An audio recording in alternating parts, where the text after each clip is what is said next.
Himidi Mkami amepinduka, Msindo iko ndani ya box.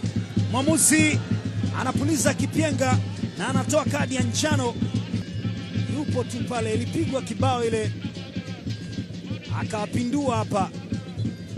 Alikuwa ameshatumbukia ndani ya box, ni nje ya penalty area. Alitandika reli ambazo zikamfanya Msindo katika kujiokoa ajitupe mazima ndani ya penalty area.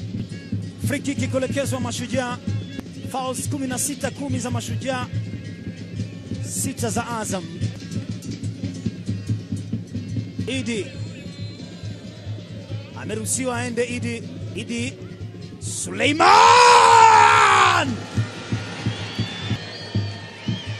anatumbua mtumbwi wa Mashujaa, tena kwa ubaya wala si kwa utani. Anawainua mashabiki wa Azam FC hapa Lake Tanganyika. Malalamiko ya Johora yameishia kuwa maumivu, mikono kiunoni. Wamekoswa mara nyingi sana, lakini safari hii wow, what a free kick!